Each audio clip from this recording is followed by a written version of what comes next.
Day before yesterday, I visited a departmental store to get some essentials.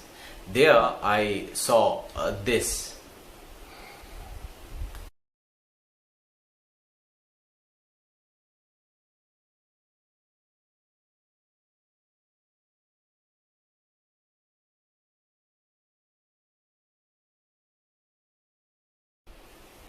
What do you see?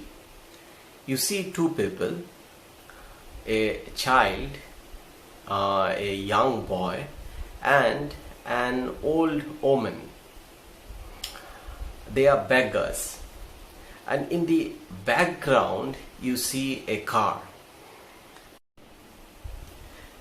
There is a gulf, a chasm, a great divide between the beggar on the footpath and the car in the background. The gulf is the reality of the divide that plagues our motherland with the terrible curse of poverty and pestilence. COVID-19 is a pandemic, but a greater pestilence and a bigger pandemic is poverty and exploitation, which steals childhood from poor children, which encourages child labor, which deprives poor children of their right to health and education, which systematically denies opportunities to poor children, the future of our country, and builds a society based on inequality and exploitation. According to a 2017 estimate, there are around 1.5 million to 4 million rag pickers. Out of that, in Delhi, there are about 500,000 rag pickers. The rag pickers work with garbage, something that which we have discarded, something which is wastage for us, but which is a waste for us, but which is a treasure trove for the rag pickers. Lost Spring is about child labor and exploitation, and it is about a lot many other things. For example, it is about poverty, it is about indifference, it is about inequality, it is about injustice, it is about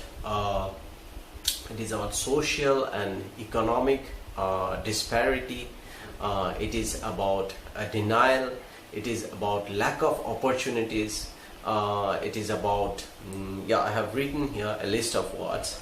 It is also about insensitivity, and of course it is about discrimination and hardship. See, this is the list of words. The list of words are, it is about what? Exploitation, poverty, disparity, social and economic deprivation, injustice, inequality, insensitivity, indifference, discrimination and hardship. In the story we come across two characters. In fact, the lesson has two stories. The title of one story is, here it is. The title of one story is Sometimes I Find a Rupee in the Garbage, and the title of the other story is I Want to Drive a Car. The first story is about Shahib-e-Alam, a rag picker, and the second story is about Mukesh, a bangle maker. Sahib-e-Alam is from Simapuri, a colony of rag pickers near Delhi, and Mukesh is from Firozabad, a city near Agra. Mukesh is Hindu and a citizen, and Sahib-e-Alam is an illegal immigrant, a Muslim, or rather Sahib-e-Alam belongs to a family of illegal immigrants. He is a Muslim, but both have something in common, and that is exploited childhood. The plight of the bangle makers rests on the fact that most of them go blind by the time they reach middle age because of their work schedule, because of their work environment, because of the stress on their eyes, which happens because of the process of bangle making. The bangles are colorful. They carry the color of the rainbow, but there is darkness behind the story, because in order to make those colorful bangles, people lose their eyesight, and that is indeed very sad. And they do not do that by choice, but there is a nexus, there is a collaboration of people in power who make them do that because they get a share of the profit. All Mukesh wants to become is not an astronaut, is not a doctor, is not an engineer, is not a scientist, is not a chartered accountant, is not an archaeologist, is not a writer, but all he wants to become is a motor car mechanic. So his dreams are very humble, but even those humble dreams are impossible for him to achieve. That is poverty.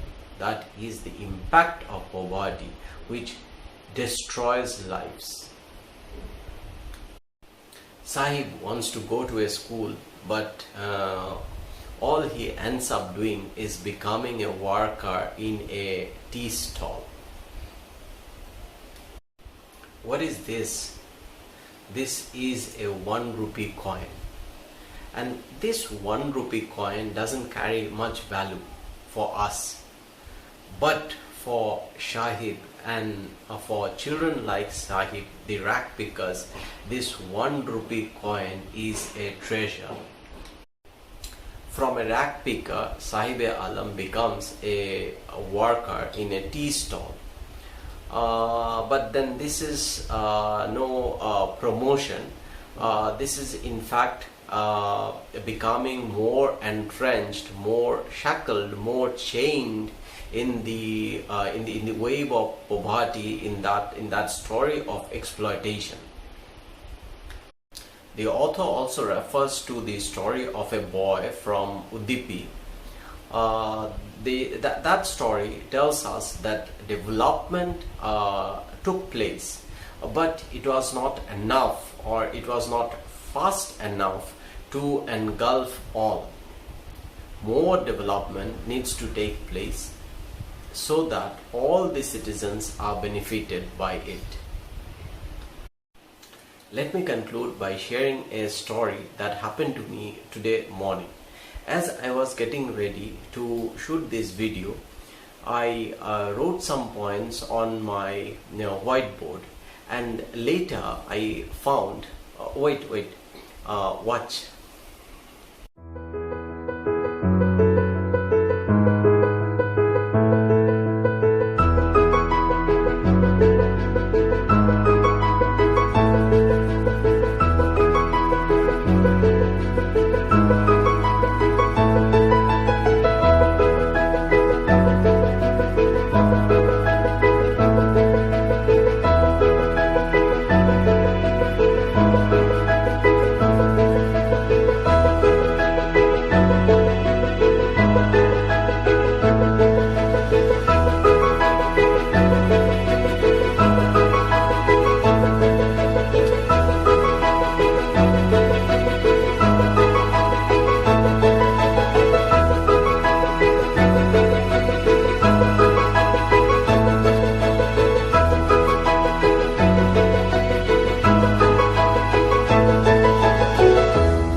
Instead of the whiteboard marker, I had used the permanent marker for writing board. Thank God the alcohol in the sanitizer helped me to clean the whiteboard and restore it. Child labor is like that. It is stubborn, persistent, and a consistent evil. It needs a lot of collaborative effort on our part to eradicate it from society and to bring back innocence and purity back to childhood, especially for the poor children. It needs a change in mindset, for any justification regarding child labor is entrenched and anchored deep in our mind, and it needs a lot of hard rubbing to clean our mind. All children are born equal. We need to believe that, and we need to practice that.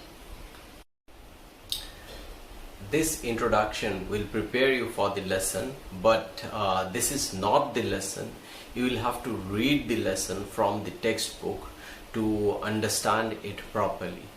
So happy reading and have a wonderful day ahead.